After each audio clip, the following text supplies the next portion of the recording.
Good morning विद्यार्थियों, एक बार फिर स्वागत है आपका हमारे YouTube channel easy learning classes पर। हमारे चैनल को सब्सक्राइब कीजिए, लाइक कीजिए, शेयर कीजिए और बेल आइकन जरूर दबाएं, क्योंकि आगे आने वाला वीडियो सबसे पहले देखने बेल आइकन जरूर दबाएं और कमेंट करके जरूर बताएं कि हमारा ये वीडियो कैसा लगा। और इससे पीछे वाले वीडियो देखने के लिए हमारे चैनल को सब्सक्राइब कीजिए और प्ले लिस्ट के अंदर जाके वो पिछले वाले वीडियो आप देख सकते हो, सभी प्रश्नावलियों के वीडियो आपके, क्योंकि आज हम 11 नंबर अध्याय शुरू कर रहे हैं। तो इससे पहले 1 से लेकर 10 तक अध्याय के सारे वीडियो आप हमारे चैनल पर अवेलेबल है, तो वहाँ से आप एक एक वीडियो देख सकते हो। और आज हमारा टॉपिक रहेगा ज्यामिति अपनी इकाई है और ये इकाई पूरी 20 नंबर की है और इसके अंदर 5 प्रश्नावलियाँ आएंगी। कौन सी? 10 से लेके 14 नंबर तक प्रश्नावली आएगी, वो इस ज्यामिति इकाई के अंदर है और ये 20 नंबर की इकाई है अपनी। और आज हम समरूपता यानी सिमिलरिटी के रूप में अध्ययन करेंगे, तो वीडियो में बने रहें। तो सबसे पहले समरूपता किसे कहते हैं?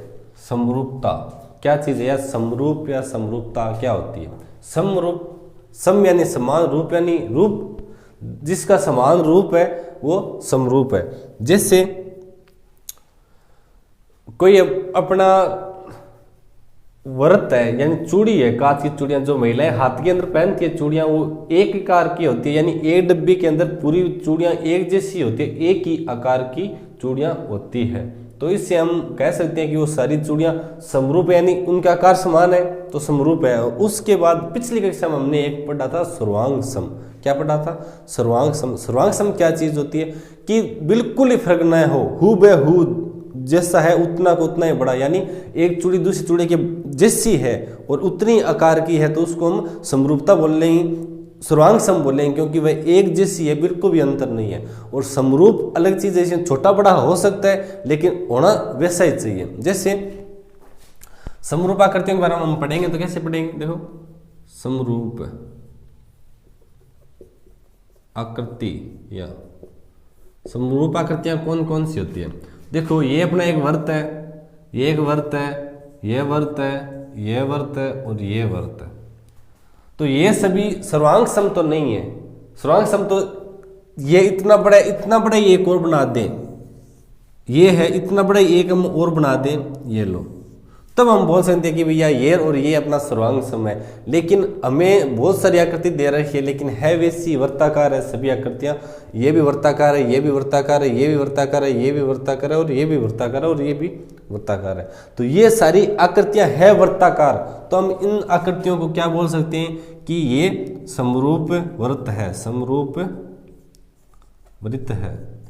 ये हम बोल सकते हैं कि ये सभी वृत्त है वो समरूप है, यानी एक समान है। दूसरा, हमें कोई दे दे कि हमारा एक वर्ग है, देखो ये वाला वर्ग है, दूसरा एक छोटा वर्ग बना दिया और आगे एक छोटा और वर्ग बना दिया, फिर आगे एक छोटा और वर्ग बना दिया, फिर आगे एक छोटा और वर्ग बना दिया। ये सभी वर्ग है, यानी कि इनकी भुजाओं की लंबाई है वो समान है। इसकी भुजाओं की लंबाई समान है, इसकी भुजाओं की लंबाई चारों समान है, इसकी भुजाओं की लंबाई समान है, इसकी भुजाओं की लंबाई समान है और इसके भुजाई की लंबाई भी समान है। तो ये जो वर्ग है अपने, ये वर्ग सर्वांग समवर्ग तो नहीं है, क्योंकि एक जैसे तो नहीं है, छोटा ही है, बड़ा है, तो एक जैसे तो कैसे है? लेकिन इनकी आकृति, ये भी चौकोर है, ये भी चौकोर है, इनका प्रत्येक आंतरिक कोण 90 डिग्री का है और इनका भी प्रत्येक आंतरिक कोण 90 डिग्री का है। इनकी भुजाएं आपस में समान है और इनकी भुजा भी आपस में समान है। तो ये और ये समरूप है, यानी इन आकृतियों को हम समरूप बोल सकते हैं। तो ये सभी आकृतियां हैं, ये समरूप वर्ग की है, समरूप, यह आकृतियां सभी समरूप वर्ग की है हमें। और इसके बाद हम त्रिभुज के बारे में पढ़ लेते हैं। देखो, ये अपना एक समबाहु त्रिभुज है, यानी ये भुजा ये भुजा ये भुजा समान है।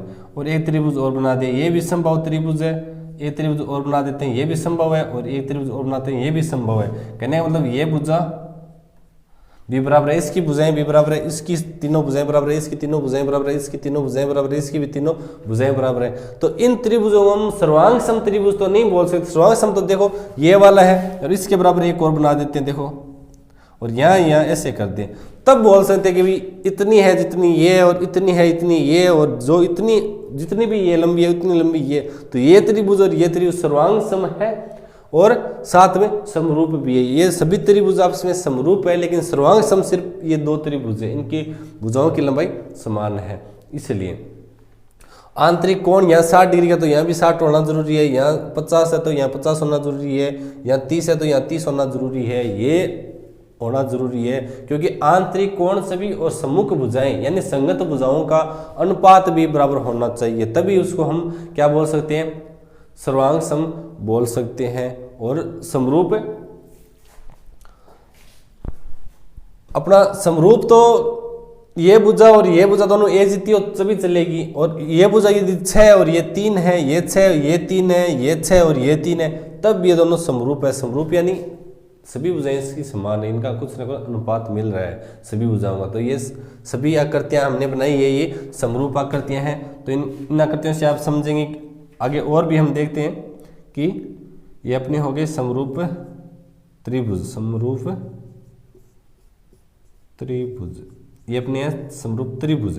ये त्रिभुजों क्या करती है। इसके बाद समरूप आपके समबाहुभुज कोई भी हो सकता है, समबाहुभुज कोई भी हो सकता है, तो उसको हम समरूप बोले। समबाहुभुज दे दिया अपना, क्या दे दिया, समबाहुभुज, पंचभुज दे दिया, षष्ठभुज दे दिया, अष्टभुज, लेकिन होना चाहिए समबाहुभुज। छोटा बड़ा हो सकता है लेकिन होना समबाहुभुज चाहिए, यानी त्रिभुज है तो ये भी समबाहु त्रिभुज होना चाहिए, तभी ये आपस में समरूप हो गए। अन्यथा और भी अधिक कोण त्रिभुज होते हैं, न्यून कोण त्रिभुज होते हैं, वो आपस में कभी भी समरूप नहीं होते हैं, क्योंकि इनका यदि कोण बराबर है तभी ये होंगे। कोण बराबर होना जरूरी है इसकी, जैसे यहाँ कोण ये चारों बराबर होने चाहिए और भुजाओं का अनुपात एकदम पूरा पूरा होना चाहिए, तभी हम इसको बोल सकते हैं कि ये समरूप आकृतियां हैं। तो इसके बाद हम कुछ और उदाहरण ले लेते हैं। हमारे घरों में बड़ी बड़ी फोटोएं लगाते हैं हम, फोटो फ्रेम छोटा होता है, बड़ा होता है और छोटा होता है, बहुत सारे फ्रेम होते हैं, उनका जो अनुपात होता है, रेशियो होता है लंबाई इंटू चौड़ाई का, ये एक सिस्टमेटिक ढंग से होता है। तो उसको हम बोल सकते हैं कि देखो ये अपना जो आपको व्हाइट बोर्ड दिखाई दे रहा है, ये 6 फीट और यहाँ से 4 फीट है, तो इसके छोटा आप लेके आएंगे तो 3 और 2 का मिलेगा आपको, एक आपको 4 और 6 का मिलेगा। तो उनका अनुपात ब्लैक बोर्ड के हिसाब से ही बनाए गए हैं, तो उस हिसाब से हम कह सकते हैं कि ये सारे ब्लैक बोर्ड अपने क्या है, समरूप है, यानी एक जैसे हैं। क्योंकि आकृति तो आयताकार है, प्रत्येक कोण अंतःकोण 90 डिग्री का है, और ये भुजा उसकी 2 है, इसकी 4 है, ये भुजा इसकी 6 है, उसकी 3 है, तो अनुपात बन रहा है। तो यानी अनुपात बराबर सेम होना चाहिए, तभी हम बोल सकते हैं कि वो सभी आकृतियां समरूप है। और इसके बाद हम इसका जो है एक आकृति और लेते हैं, उसके बाद समझते हैं कि ये दोनों समरूप है या नहीं। तो देखते हैं, एक उदाहरण के तौर पर हम सीखते हैं। एक उदाहरण लेते हैं और उसके अंदर हम सीखते हैं कि इसका समरूप है या नहीं। ये देखो, ये त्रिभुज बना दिया मैंने, ठीक है, और ये भी एक मैंने त्रिभुज बना दिया, ठीक है। मैंने यहाँ बोल दिया कि भैया 75 डिग्री का कोण है, कितना है, 75 डिग्री का कोण है, और यहाँ मैंने बोल दिया कि भैया जी 60 डिग्री का कोण है, कितना है, 60 डिग्री। तो इधर कितना डिग्री कोण आएगा, देखो कितना आएगा, 130 और 135 और 135, ये 45 डिग्री का आएगा, कितना, 45 डिग्री का, 80 120 से 80 हो गया। और यहाँ भी कोण सेम ही होंगे, 75 60 और 45। ये अपनी भुजा है 6, ये अपनी 8 और ये अपनी 4। तो यहाँ दे दिया 2 3 और 4। तो आपको ऐसा दे दिया जाए तब आपको पूछे कि समरूप है या नहीं, तो हम कैसे चेक करेंगे। तो देखो भैया जी, अपना ए बी और सी ये कर लेते हैं, पी क्यू और आर। तो इनको समरूप है या नहीं वो देखने के लिए सबसे पहले तो संगत कोण बराबर होना चाहिए। 75 का ये 75 का है, ये 60 का है, ये 60 का है, ये 45 का है, ये 45, यानी संगत कोण तो बराबर है। अब संगत भुजाओं का अनुपात देखेंगे। संगत भुजाओं का अनुपात कैसे ज्ञात करें, देखो भैया जी कि इसका पी क्यू ये पहले ले सकते हो या ये पहले आप जो अच्छा लगे उसके ऊपर लिख सकते हो। तो छोटे वाले का हम ऊपर लिख देते हैं, क्या है, पी और क्यू। पी क्यू के बराबर ये संगत भुजा है, कौन सी है, ए और सी, बराबर कितना है, देखो 4/8, और इनको काटते हैं तो 1/2 आर है, आ गया ना। तो इसके बाद देखो आगे वाली है आर क्यू, और इसके बट्टा के अंदर क्या लिखेंगे हम, ये सी और बी यानी 20C, और इनका मान रखेंगे 3 और 6, इनको भी काटेंगे, देखो 1/2 आ गया। तो इसके बाद हमारी ये नीचे वाली कौन सी, PQ/AB क्या है 2/4, और इनको काटेंगे तो 1/2 आएगा। तो इनको देखो अनुपात बराबर आ गया ना, 1/2 अनुपात सेम यानी 1/2 है। तो अनुपात यदि बराबर है तो हम कहते हैं कि ये त्रिभुज और ये त्रिभुज दोनों आपस में समरूप त्रिभुज है। समरूप त्रिभुज, ऐसे हम अनुपात निकालते हैं संगत भुजाओं का, और संगत कोण का मान बराबर होना चाहिए। अरे संगत कोण का मान तो बराबर होना ही चाहिए, एकदम बराबर फिक्स होना चाहिए, यानी 60 तो 60 ही होना जरूरी है। दूसरी बात, इनकी भुजाओं का अनुपात सेम होना चाहिए सब जगह, 1/2 आ रहा है तो सेम होना चाहिए, तभी हम बोल सकते हैं कि भैया अपना दोनों त्रिभुज या दोनों आकृतियां आपस में समरूप आकृतियां हैं। इसके बाद हम 11.1 को हल करेंगे, तो वीडियो में बने रहे। तो विद्यार्थियों प्रश्नमाला 11.1 का पहला सवाल क्या है अपना, रेगिस्तान पूर्ति करो। रेगिस्तानों की हमें पूर्ति करनी है। तो भैया जी क्या है, सभी वर्त होते हैं, क्या होते हैं, सभी वर्त समरूप होते हैं। हमने पीछे भी पढ़ाई किया कि जितने भी वर्त हैं, ये सारे वर्त हैं, ये कौन से होते हैं, समरूप होते हैं। तो सभी वर्त है वो समरूप होते हैं, तो यहाँ लिख देंगे समरूप। समरूप ये पहला रेगिस्तान में पूर्ति हो गया। 2 नंबर क्या है, सभी वर्ग होते हैं। भैया जी सभी वर्ग है अपने, कौन से, ये वाले वर्ग, वर्ग की बात चल रही है। ये सभी वर्ग है अपनी, यानी इनकी भुजाओं का मान बराबर है, यानी इसकी भुजाएं बराबर है, इसकी भुजाएं बराबर है, इसकी भुजाएं बराबर है, इसकी भुजा बराबर है। तो ये सभी वर्ग क्या होते हैं, समरूप होते हैं। तो ये लो समरूप। उसके बाद सभी त्रिभुज समरूप होते हैं। कौन से त्रिभुज समरूप होते हैं, समबाहु, क्या समबाहु त्रिभुज होते हैं ना। समबाहु यानी सारी भुजाएं जिसकी समान होते हैं। जैसे देखो ये वाला त्रिभुज है, ये वाला त्रिभुज है, ये वाला, जैसे इसकी भुजा बराबर है, इसकी भुजाएं बराबर है। तो ये सभी, ये समबाहु है क्योंकि सभी भुजाएं बराबर है। ये समबाहु है, इसकी सारी भुजाएं बराबर, ये भी समबाहु है, इसकी सारी भुजाएं आपस में बराबर है। तो ये त्रिभुज है वो कौन से, उसे समरूप होते हैं। तो क्या है, समबाहु। समबाहु समबाहु त्रिभुज होते हैं वो समरूप होते हैं। उसके बाद क्या है कि भुजाओं की समान संख्या वाले 2 बहुभुज, यदि भुजाओं की समान संख्या और 2 बहुभुज है तो समरूप होते हैं। यदि 2 कंडीशन लगती है, कौन सी, एक तो लगती है संगत कोण बराबर होना चाहिए, और एक उनकी संगत भुजाओं का अनुपात समान या बराबर होना चाहिए। 2 ये कंडीशन होती है, हमने पीछे पढ़ा था। अनुपात और दोनों कोण 2 चित्र बनाए थे हमने। जैसे मैं एक चित्र बना देता हूँ, देखो एक तो ये हो गया, एक ये गया, ये थोड़ा छोटा है, एक बड़ा बड़ा है। कहने मतलब ये 90 डिग्री का, ये 90 डिग्री का, इसमें भी दे रखा है ये लो 90 डिग्री का, ये दे रखा है अपना 120 का दे दिया, और ये दे दिया अपना 60 डिग्री का, 60 डिग्री का, ये 100। ये सारे कोण बराबर होने चाहिए। दूसरी बात, भुजाओं का अनुपात होना चाहिए। ये तो हमारी 6, तो ये 3, ये 3, तो ये 2, नहीं अनुपात बराबर होना चाहिए। तो ये 4, 2, ये 8, ये वाली 8 कर लेते हैं, ये वाली 4 कर लेते हैं, ये वाली 10 कर लेते हैं, ये वाली 5 कर लेते हैं। तो देखो इनका अनुपात बराबर होना चाहिए, यानी 4/2 करें तो कितना रहे 2, 6/2 करें तो 2, 8/4 करें तो 2, और 10/5 करें तो भी 2 आ रहा है, यानी अनुपात तो 2 आ रहा है सब जगह। और ये कोण 60, ये कोण 60, ये असंगत कोण भी बराबर है इनके, ये 2 90 डिग्री के, ये 2 90 डिग्री के, ये 60 वाला ऊपर वाला, ये 120 का।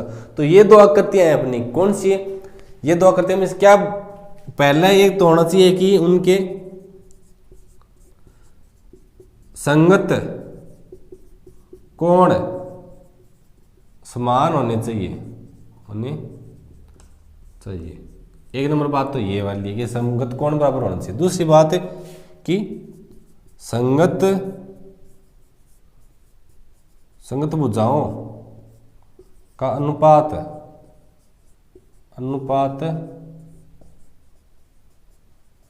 समान होना चाहिए।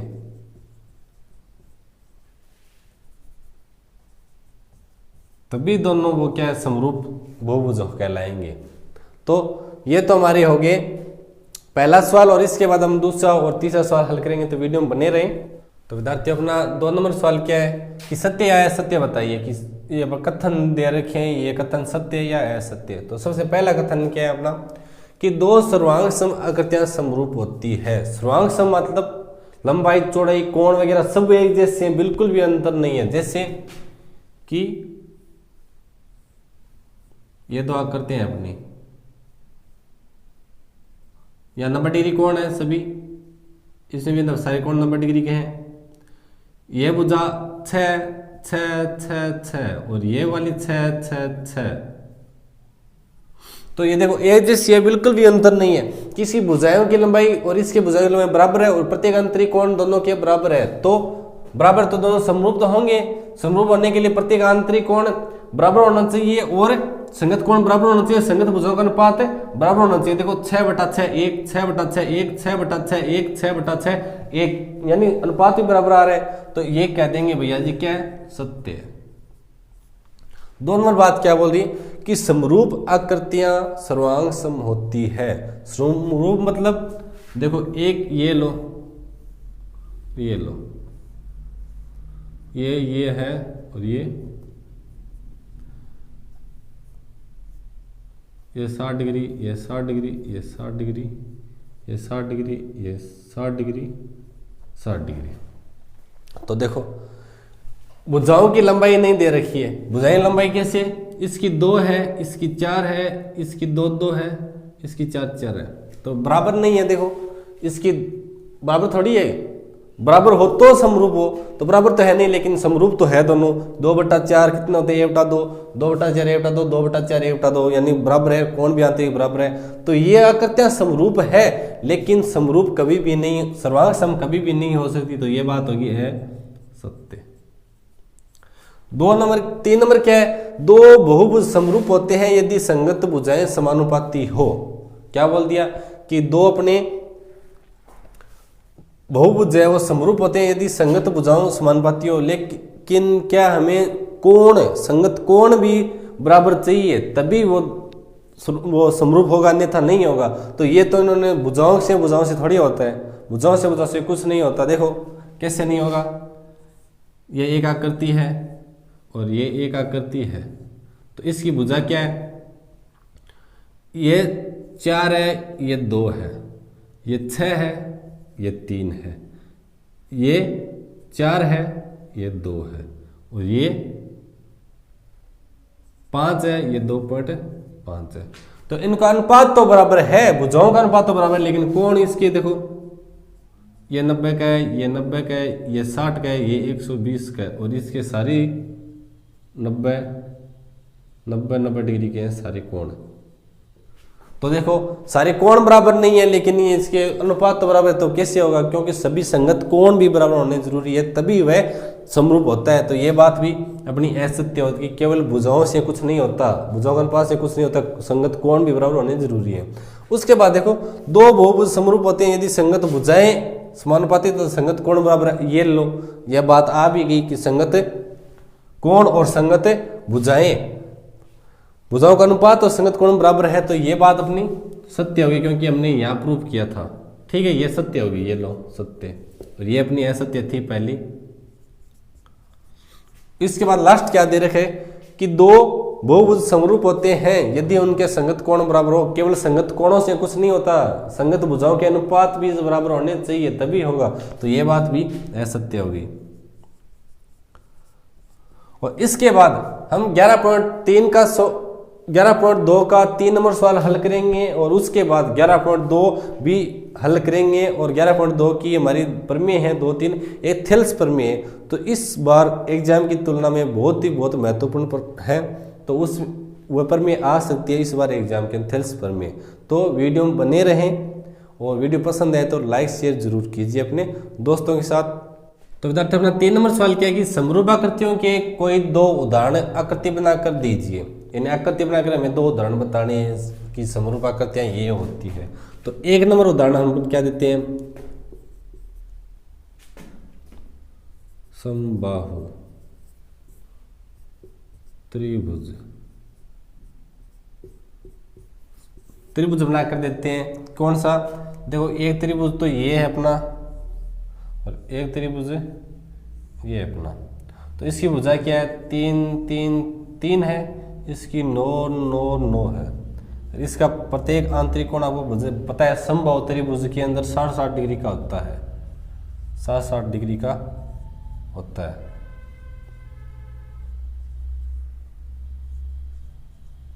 और ये ए बी सी और पी क्यू आर, तो ये दोनों आकृतियां अपनी क्या है, समरूप आकृतियां हैं, क्योंकि इनका प्रत्येक आंतरिक कोण या अंतः कोण संगत कोण 60 डिग्री का है तथा अनुपात 3/9 करेंगे तो a/3 आएगा, और 3/9 करेंगे तो a/3 आएगा, और 3/9 करेंगे तो a/3 आएगा, यानी अनुपात भी इनका समान है। दूसरा उदाहरण ले लेते हैं हम एक चतुर्भुज का।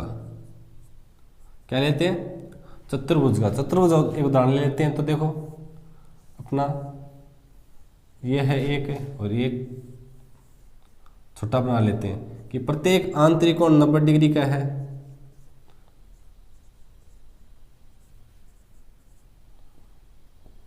और इसका भी प्रत्येक आंतरिक कोण 90 डिग्री का है।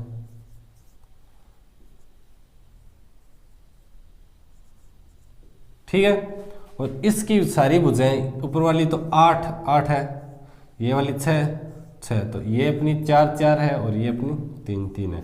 तो देखो इनका अनुपात करेंगे तो 6 के अंदर 3 का भाग देंगे तो 2 आएगा, इस 6 के अंदर इस 3 का भाग देंगे तो 2 आएगा, 8 के अंदर 4 का भाग देंगे तो 2 आएगा, इस 8 के अंदर 4 का भाग देंगे तो 2 आएगा। तो कहने का मतलब क्या है कि संगत भुजाओं का अनुपात तो बराबर है, आ गया। और आंतरिक कोण देखो 90 90 90 और 90 बराबर है, आंतरिक संगत कोण भी बराबर है। तो क्या कहेंगे कि ये दोनों अपने इसके उदाहरण हो गए कि ये आकृति समरूप है और ये आकृति भी समरूप है। तो इसके बाद हम 11.2 की प्रमेय है, थेल्स प्रमेय, उनके बारे में पढ़ेंगे, तो वीडियो में बने रहें। तो विद्यार्थियों, त्रिभुजों की समरूपता क्या होती है और समान कोणीय त्रिभुज क्या होते हैं, इन दोनों के बारे में हम पढ़ेंगे, तो वीडियो में बने रहें। पहले तो त्रिभुज की समरूपता के लिए में शर्त क्या होती है, सबसे पहली शर्त होती है कि संगत कोण समान होने चाहिए।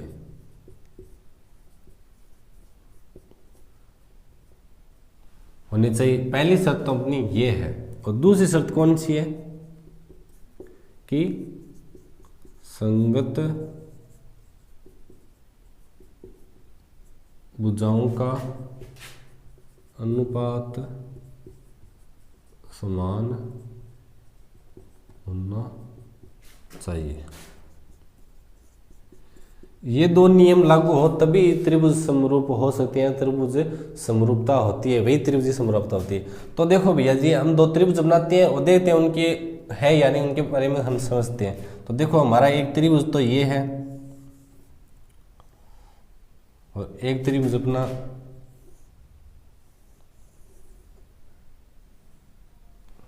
ये है।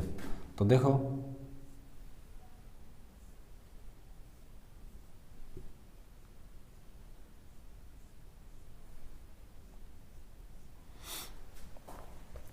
और ये 9 है, ये 3 है, 6 है, ये 2 है और ये 12 है, ये 4 है। तो अब इनके बारे में हम समझेंगे कि भैया जी ये अपनी दे रखी है वो है या नहीं। तो सबसे पहली कंडीशन क्या है अपनी, ये संगत कोण वाली। तो संगत कोण वाली तो नाम देते हैं A B C P Q R, नाम दे देते हैं। तो पहली कंडीशन देखो, कोण 1 के बराबर कोण P है, क्योंकि इसमें 3 लाइन है, इसमें 3 लाइन, यानी समान कोण हो तभी ये जैसी लाइनें होती है, दोनों बराबर है। ठीक है, दूसरा कोण B कोण Q के बराबर, इसमें 2 लाइन है, इसमें 2 लाइन है, ये भी बराबर है। तीसरा कोण सी के बराबर कोण आर है, क्योंकि इसमें सिंगल है और इसमें भी सिंगल है। तो कोण तो सभी बराबर हो गए, संगत कोणों का मान तो बराबर हो गया। अब संगत भुजाओं का अनुपात देखते हैं क्या है, सही है या नहीं। संगत भुजाओं का अनुपात मतलब ए बी बट्टा पी क्यू बराबर कितना आ रहा है अपना, देखो एफ बी है 4/12 और नु काटेंगे a/3 आ गया। उसके बाद अगली भुजा कौन सी है अपनी, एस सी बट्टा पी आर। एस सी अपना 3 है, ये 9 है, तो इसको काटेंगे तो a/3 आएगा। और अगली इससे आगे वाली भुजा कौन सी है अपनी, बी सी बट्टा क्यू आर। ये कितनी है अपनी 2/6, इनको भी काटेंगे तो a/3 है। तो देखो इससे हमें निष्कर्ष क्या मिलता है कि भैया एफ बी बट्टा पी क्यू, एस सी बट्टा पी आर और बी सी बट्टा क्यू आर बराबर 1/3 है। तो ये समानुपाती है, इन्हीं भुजाओं का जो अनुपात है वो समान है, 1/3 है सभी भुजाओं का अनुपात। तो ये अपना जो त्रिभुज है ये और ये दोनों समरूप हो गए, और त्रिभुज की समरूपता के लिए ये दो नियम होने जरूरी है, तभी हमारे त्रिभुज समरूप होंगे, अन्यथा समरूप त्रिभुज नहीं होंगे। ये तो त्रिभुज की समरूपता के नियम है। उसके बाद अपना समान कोणिक त्रिभुज क्या होता है, वे दो त्रिभुज जिनके संगत कोण बराबर हो तो वे त्रिभुज आपस में दोनों समान कोणिक त्रिभुज कहलाते हैं। और इस समान कोणिक त्रिभुज में भुजाओं का क्या संबंध होता है इसको हम अब समझेंगे। तो सबसे पहले हम एक कोण बना लेते हैं, लो कोण बना लिया, ये रहा कोण बना लिया, ए रख दिया, यहाँ पर रख दिया अपना एक्स और यहाँ पर रख दिया अपने वाई, बना लिया। अब हम 2 पॉइंट लिखेंगे, क्या हमने कोण बनाया, सबसे पहले कोण हमने ए एक्स ए वाई कोण हमने बनाया, ये कोण हमने बना दिया। अब क्या करेंगे, ए एक्स है, ए एक्स पर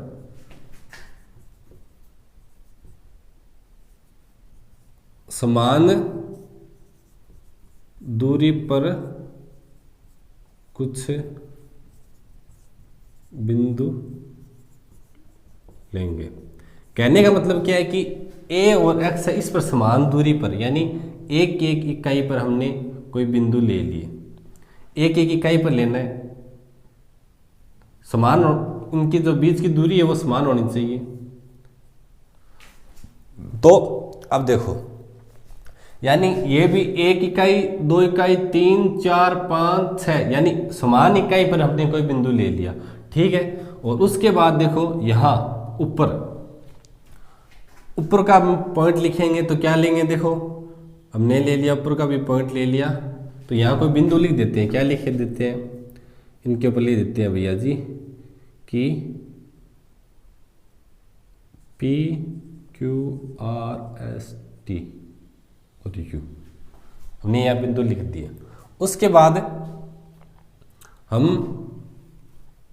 2 नंबर पॉइंट और लिख देते हैं ऊपर वाली भुजा के लिए, ए वाई पर समान दूरी पर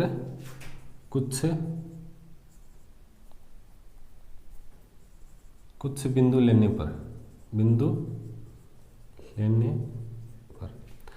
उसके ऊपर भी कुछ दूरी पर हम बिंदु ले लेते हैं, और समान दूरी पर लेना है, ये नहीं कि आप यहाँ एक ले लिया बीच में 2 छोड़ दिए, ऐसे नहीं, समान दूरी पर कोई बिंदु हमें लेनी है। तो लो ऊपर हमने बिंदु ले लिए 1 2 3 4 5, इससे थोड़ी सी बड़ी है, ठीक है। अब देखो इनकी हम मान लेते हैं कि भैया जी 1.5 1.5 1.5 1.5 1.55 हमने बीच के अंदर छोड़ा है, तो ठीक है। और इनके बीच में हमने एक एक इकाई छोड़ा, यानी 1 सेंटीमीटर छोड़ा था, या 1.5 सेंटीमीटर हमने छोड़ा है, तो मान लेते हैं। उसके बाद क्या करेंगे, यहाँ भी हमने कोई बिंदु देनी है, क्या A B C D E F, हमने यहाँ कोई बिंदु लिख लिए। अब देखो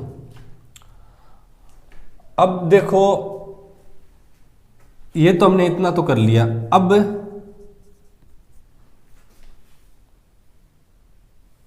इस F और T को मिला देंगे, F व T को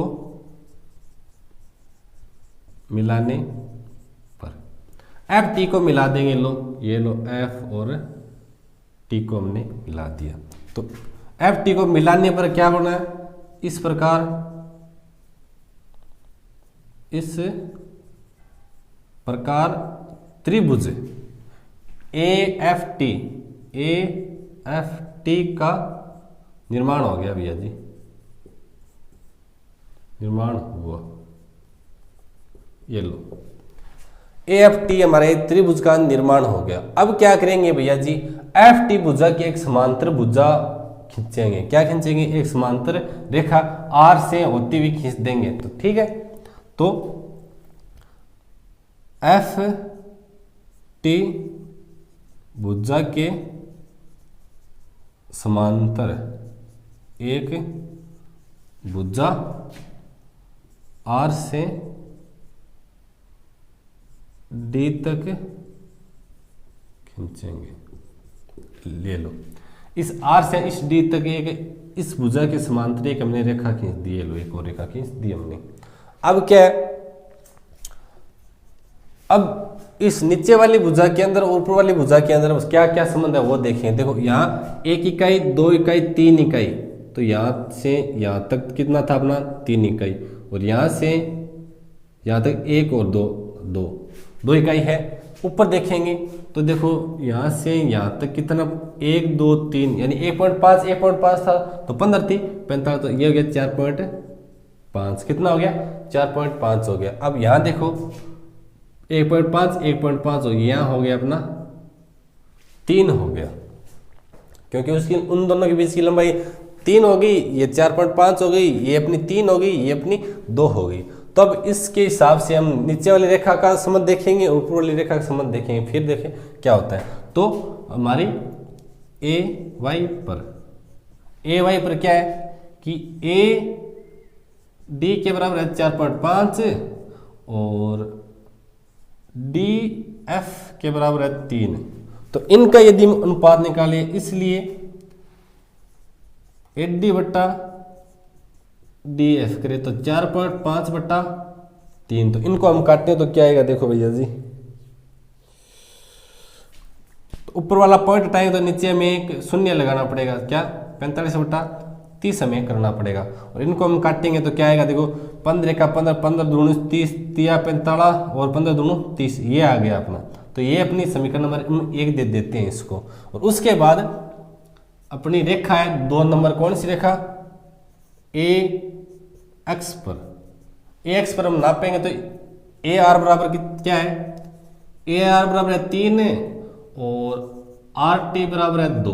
तो इसलिए ए आर बट्टा आर टी करेंगे तो 3/2 आएगा। ये अपनी होगी समीकरण नंबर 2, ये अपनी समीकरण नंबर 2 होगी, ये अपनी समीकरण नंबर ए होगी, क्योंकि हमने इसके बट्टा आगे वाला किया तो यहाँ भी ये बट्टा आगे वाला करेंगे। तो देखो ये अपना कर दिया। और समीकरण और 1 और 2 से हमें क्या पता चलता है, देखो समीकरण 1 व 2 से हमें क्या पता चलता है, हमें पता चलता है कि भैया ए डी बट्टा डी एफ के बराबर है ए आर बट्टा आर टी बराबर है 3/2, ये हमें पता चलता है। और ये चीज सबसे पहले एक यूनान के गणितज्ञ हुए थे थेल्स, उन्होंने ये सबसे पहले प्राप्त की थी। तो इस चीज को, इस प्रक्रिया को थेल्स प्रमेय के नाम से भी हम जानते हैं। तो एक बार वापिस देख लो कि इस प्रक्रिया को, यानी ये वाला जो मान है, सबसे पहले यूनान के गणितज्ञ, बहुत अच्छे गणितज्ञ थे, उनका नाम था थेल्स, उन्होंने सबसे पहले इस चीज को प्राप्त किया था। तो इस प्रक्रिया को थेल्स प्रमेय के नाम से भी जाना जाता है। तो इससे हमारा ये तो हमारा प्राप्त हो गया। तो इससे हमें क्या मिला, क्या मान मिला कि हम कोई एक त्रिभुज है, क्या एक त्रिभुज है ए एफ टी, उसके अंदर ऐसे कोई हम बिंदु लें, क्या बिंदु लें, ऐसे बिंदु ले कि अपनी एफ और टी के समांतर कोई भुजा हम खींचें तो ये बट्टा ये और ये बट्टा ये हमेशा बराबर होता है। तो यहां क्या लिखेंगे, इससे हमें क्या प्राप्त हुआ है, इससे यदि त्रिभुज ए एफ टी में एस से कोई डी व आर बिंदु ले जिससे एफ टी के समांतर डी आर हो तो क्या प्राप्त होता है? ए डी बटा डी एफ के बराबर ए आर बराबर आर टी, ये हमें प्राप्त होता है। इसका निष्कर्ष ये निकलता है। तो क्या है ये?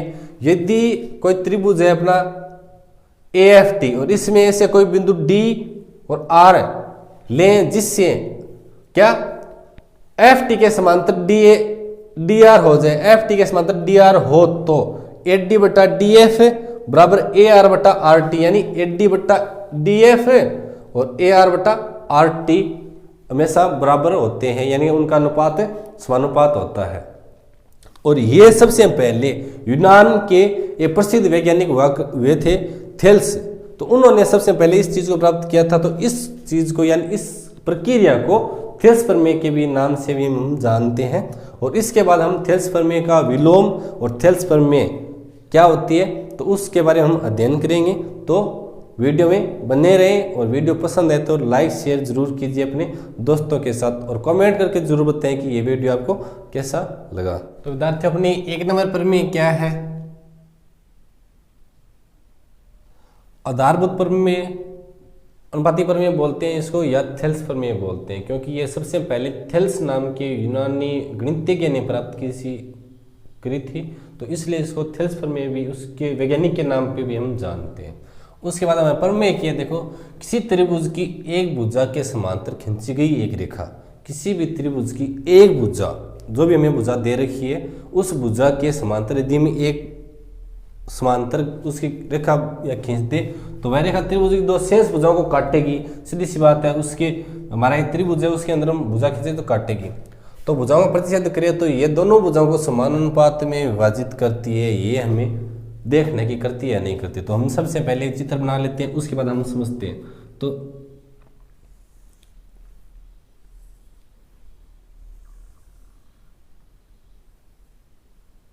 अपना हो गया, देखो ए यहां लिख देते ए बी सी और इनके समांतर एक, मतलब इस रेखा के समांतर एक भुजा खींचे तो ये हो गया डी और ये हो गया ई।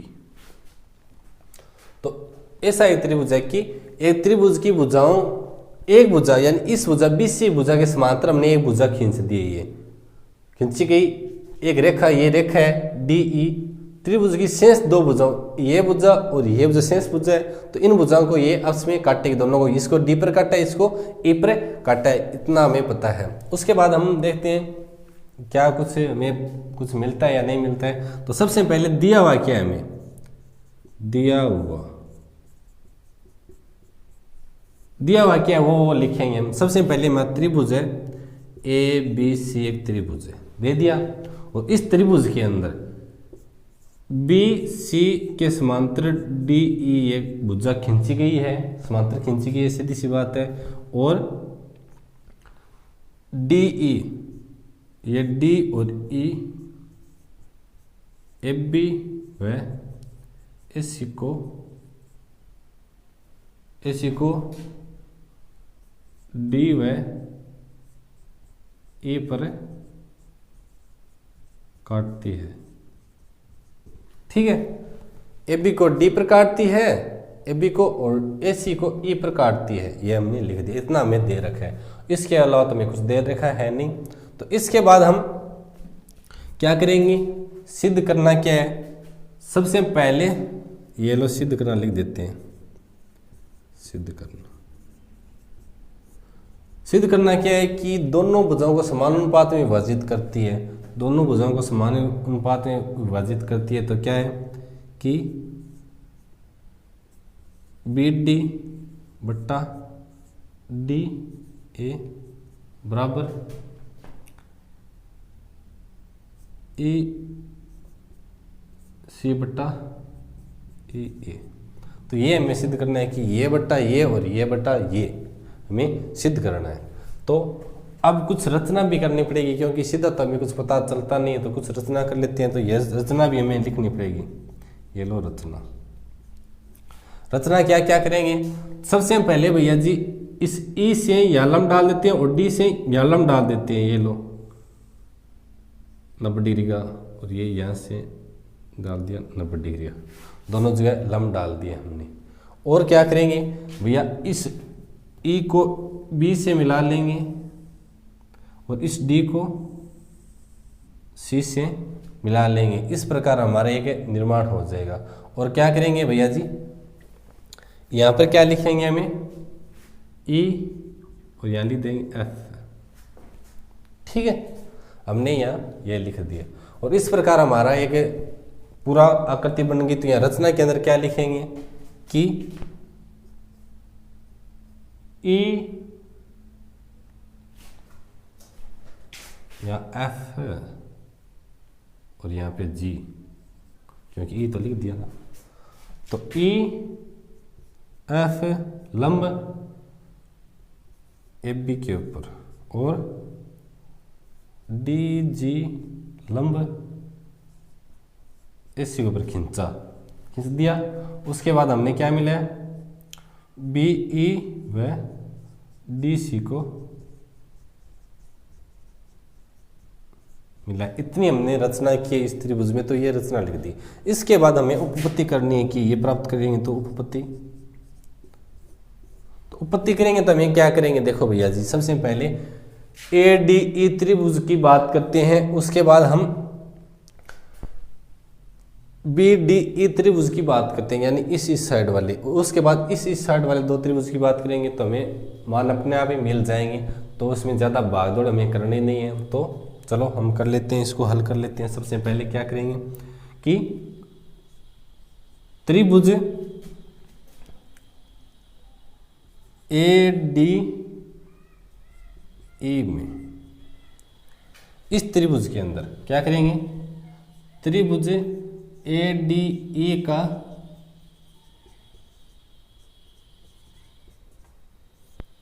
क्षेत्रफल, त्रिभुज ए डी ई का क्षेत्रफल हम ज्ञात करेंगे। तो कैसे ज्ञात करेंगे, देखो भैया जी, त्रिभुज ए डी ई का क्षेत्रफल, और क्षेत्रफल सूत्र क्या होता है, 1/2 आधार गुणा ऊंचाई। क्षेत्रफल का सूत्र होता है, तो यहां लिख देते हैं 1/2 गुणा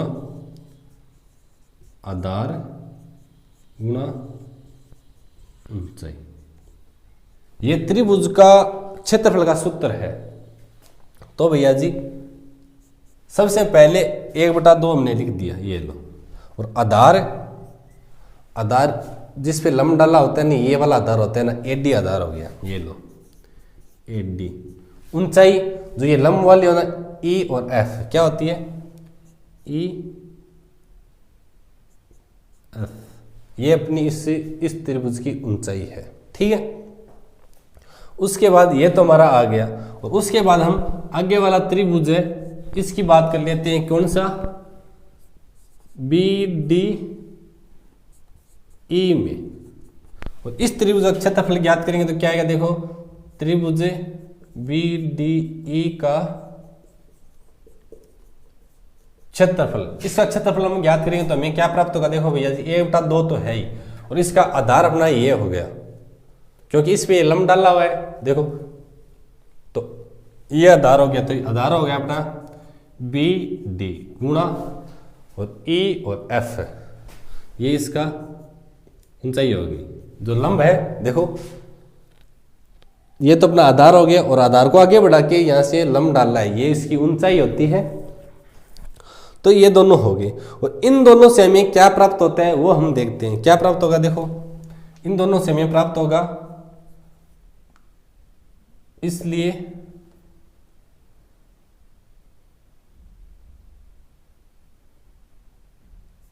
त्रिभुज बी डी ई का क्षेत्रफल बट्टा त्रिभुज ए डी ई का क्षेत्रफल क्या होगा देखो बराबर भैया, इसका क्षेत्रफल होता है 1/2 गुणा बी डी गुणा ई एफ है, और इसका क्षेत्रफल क्या है अपना 1/2 एच डी गुणा ई एफ। तो ई एफ से तो ई एफ गया, 1/2 से 1/2 गया, तो आगे क्या प्राप्त हो गया हमें बी डी बट्टा एच डी प्राप्त हो गया। ये समीकरण नंबर 1 होगी अपनी, ये हमें प्राप्त हो गया। तो ये हमारी समीकरण नंबर 1 होगी। और इसके बाद हम इस वाले साइड वाले त्रिभुज की बात करते हैं। तो देखो त्रिभुज ए डी ई में, त्रिभुज ए डी ई का क्षेत्रफल, तो इसका क्षेत्रफल हम ज्ञात करेंगे। तो देखो क्या 1/2 तो है ही अपना, सीधी सी बात है। और इसका आधार अब की बार इस भुजा को ले लेते हैं, तो आधार ये अपना आ गया गुणा ए और ई आधार हो गया, और गुणा ये अपना आधार हो गया, तो डी जी अपनी ऊंचाई होगी। और आगे त्रिभुज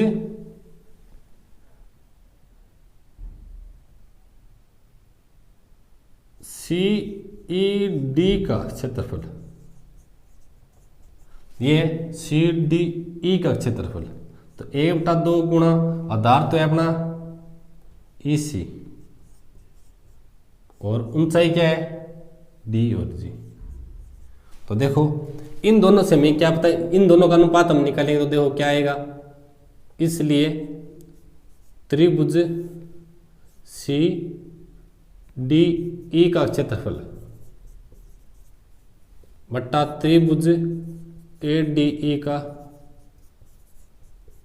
क्षेत्रफल, तो बराबर क्या आएगा देखो भैया जी 1/2 गुणा इसी गुणा डी जी, और बराबर आ गया 1/2 गुणा ए ई गुणा डी जी, और डी जी से डी जी 1/2 से 1/2 हमारा कट गया। तो अब क्या आएगा आगे देखो, आगे हमारा आ गया सी ई बट्टा ई ए, ये हमें प्राप्त हो गया। इसको इधर उधर कैसे भी लिखो क्योंकि भुजा तो वही आनी है। तो ये होगी समीकरण नंबर अपनी 2 हो गई। तो अब देखो भैया जी अपना ये त्रिभुज बी डी ई और सी डी ई, ये भुजा समांतर है और ये भुजा इस भुजा के समांतर ही दे रखा है हमें। सबसे पहले लिखा था ये अपने भुजा समांतर है, तो ये दोनों समांतर भुजाएं हैं और सेम आधार है, डी ई इनका सेम आधार है। सेम आधार और दो समांतर भुजाओं के बीच में कोई दो त्रिभुज हो तो उनका क्षेत्रफल हमेशा बराबर होता है। क्या होता है, उनका क्षेत्रफल हमेशा बराबर होता है। तो हमें एक बात लिखनी है, यहाँ क्या लिखेंगे, चूंकि त्रिभुज ये बी डी ई व त्रिभुज ए डी ई समान आधार कौन सा है भैया, डीई, वह डीई समांतर भुज है बीसी के मध्य स्थित है। अतः क्या होगा भैया जी, ए बी डी ई बराबर होगा त्रिभुज ए डी ई का क्षेत्रफल, इनका दोनों का क्षेत्रफल बराबर होगा। और इसको हम समीकरण नंबर दे देते हैं 3। क्या दे देते हैं, समीकरण नंबर 3। और समीकरण 1, 2 व 3 से हमें क्या पता चलता है, देखो भैया ये जो ऊपर वाला है ये ऊपर वाला ये दोनों यदि बराबर है, क्या है ए डी ई नहीं है भैया जी, ये ऊपर वाला है देखो सी डी ई है, क्या है सी डी ई है, सी डी ई है, ठीक है। तो ये दोनों ऊपर वाले यदि बराबर हो, नीचे वाले तो दोनों सेम है ही, क्योंकि यही त्रिभुज ए डी ई यहाँ है ए डी ई, और यही त्रिभुज यहाँ ए डी, ये सेम त्रिभुज भाग दे रहे, लेकिन ऊपर वाला त्रिभुज भी बराबर है तो सेम का भाग दे रहे, तो ये तीनों समीकरण से हमें पता चलता है कि ये त्रिभुज के सभी मान हमारा बराबर है। तो हमें इससे क्या पता चलता है, हमें पता चलता है कि भैया बी डी बटा डी ए बराबर है सी ई बटा ई ए। ये हमारा सिद्ध हो गया। तो यही हमें सिद्ध करना था और ये हमारा देखो सिद्ध हो गया। तो ये हमारी थेल्स प्रमेय थी। और इसके विपरीत यानी विलोम भी आप पूछ सकते हैं क्या कि किसी त्रिभुज की दो समान भुजा को यदि समानुपात में कोई भुजा काटती है तो वह भुजा उसके समांतर है या नहीं, हमें ज्ञात करनी हो। इसके विपरीत आपको पूछा जा सकता है। तो ये हमारी उनको दो समांतर भुजा है, इनकी दोनों को समान अनुपात में विभाजित करती है, ये हमें सिद्ध कर लिया। और इसके बाद हम आगे वाली प्रमेय को हम सिद्ध करेंगे। तो वीडियो में बने रहें और वीडियो पसंद आए तो लाइक शेयर जरूर कीजिए। विद्यार्थियों अपनी 2 नंबर प्रमेय है और इस प्रमेय को थेल्स प्रमेय की विलोम यानी उल्टे भी इसको बोलते हैं। क्या प्रमेय? यदि एक रेखा किसी त्रिभुज की दो भुजाओं को समान अनुपात में विभाजित करे तो ये तीसरी भुजा के समांतर होती है। कि ये तीसरी भुजा के समांतर होती है, ये वाली बात हमें सिद्ध करनी है। तो सबसे पहले त्रिभुज बनाते हैं, उसमें देखते हैं क्या कुछ दे रखा है। तो ये लो एक त्रिभुज बना लिया और इसके अंदर हमारा दे रखा है कि इसके एक भुजा है जो कि किसी एक रेखा किसी त्रिभुज, ये लो एक रेखा बना लेते हैं, ये एक रेखा, इस रेखा को नाम दे देते हैं हम एल। देखो नाम एल दे दिया और ये हमारी बना दी हमने क्या कि ए बी सी और डी और ई, ये हमने बना दी। तो अब इस त्रिभुज में हमें दे क्या रखा है वो देखेंगे। तो सबसे पहले हमें दिया हुआ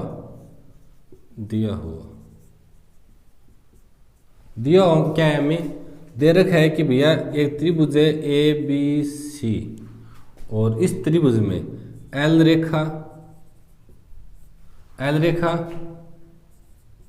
ए बी व बी सी को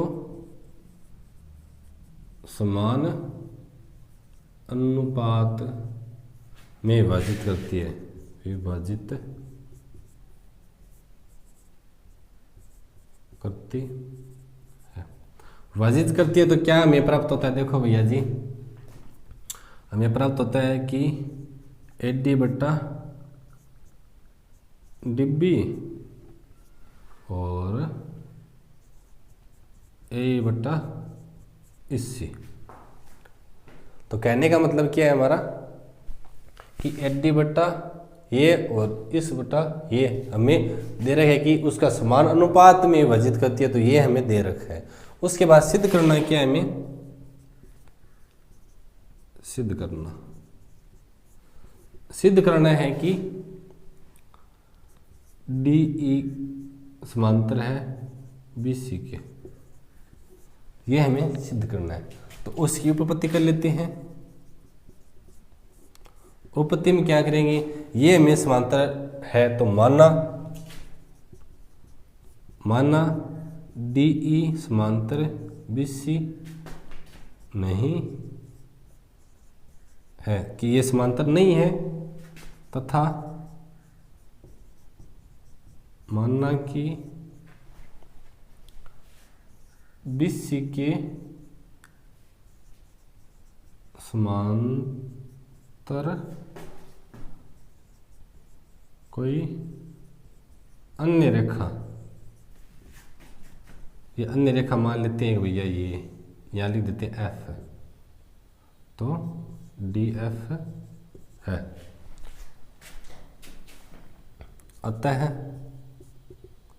क्या हो गया कि डी एफ के समांतर होगी बी और सी, और ये हमारी रेखा इस रेखा की ये समांतर है। तो हमारी जो पीछे हमने जो प्रमेय पढ़ी थी, मूलभूत प्रमेय पढ़ी थी, या हमें थेल्स प्रमेय पढ़ी, उस थेल्स प्रमेय से हमें क्या पता चला था? देखो ये समांतर है तो ए डी बट्टा डिब्बी बराबर ए एफ बट्टा FC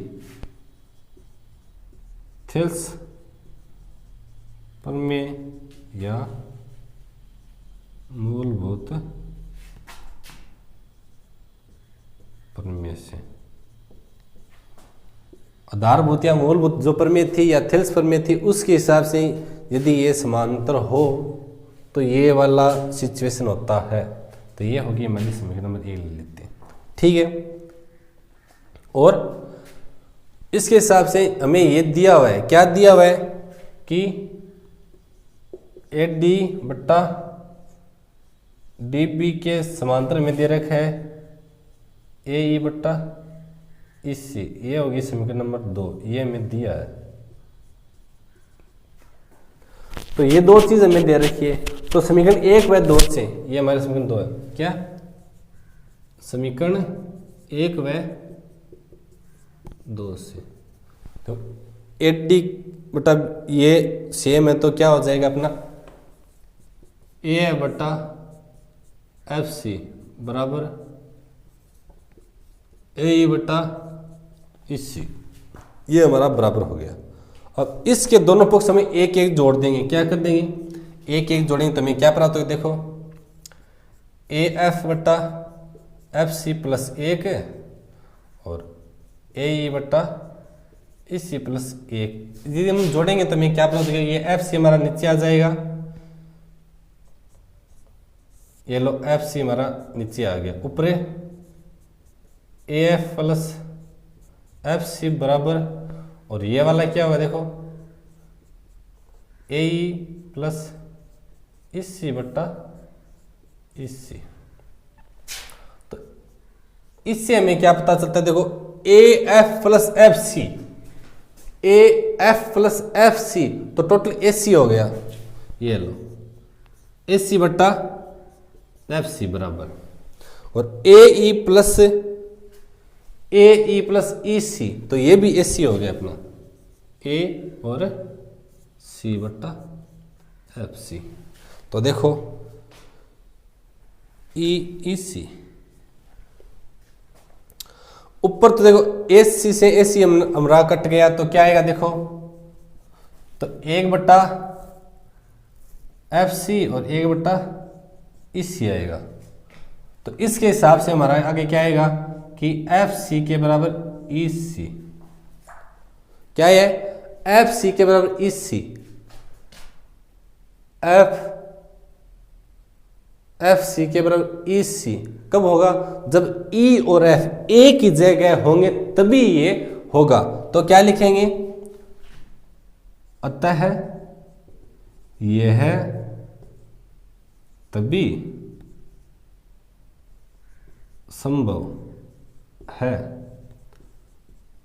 जब E व F दोनों एक ही जगह पर हो। यह तभी संभव है, ये वाला और ये वाला सिचुएशन की E और F एक ही जगह पर स्थित हो, और ये एक ही जगह पर होंगे तो सीधी सी बात है, जो हमने जो बात कर रहे थे हमें कि तीसरी भुजा के समांतर होती है, और तीसरी भुजा के समांतर सीधी सीधी बात हो जाएगी। तो नीचे लिख देंगे अतः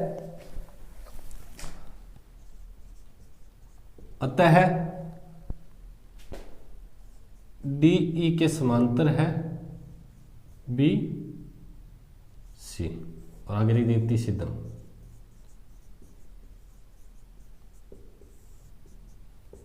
बहुत आसान है, बिल्कुल भी हार्ड नहीं है। हमारी 2 नंबर प्रमेय होगी, और इसके आगे आने वाले वीडियो के अंदर हम 11.2 के एक एक सवाल को हल करेंगे, 1 से लेकर 10 सवाल तक। तो हमारे चैनल पर बने रहें, और आगे आने वाला वीडियो सबसे पहले देखने के लिए बेल आइकन जरूर दबाएं, और कमेंट करके जरूर बताएं कि हमारा ये वीडियो आपको कैसा लगा। और पीछे वाले वीडियो यदि आपने नहीं देखे हैं तो या आई बटन के अंदर हमारी पूरी की पूरी वो प्ले लिस्ट आपको मिल जाएगी, वहाँ से आप पिछले वाले वीडियो देख सकते हो। और हमारे चैनल सब्सक्राइब कीजिए, फिर जाके प्लेलिस्ट के अंदर जाके भी आप आगे पीछे वाले वीडियो सारे आप देख सकते हो। और ये हमारी जो ज्यामिति वाली इकाई है, ये पूरी 20 नंबर की है, और इसके अंदर 5 प्रश्नावली आती है हमारी, तो ये बहुत महत्वपूर्ण है। तो हमारे चैनल पर बने रहें, और ये वीडियो अंत तक देखने के लिए आपका बहुत बहुत धन्यवाद।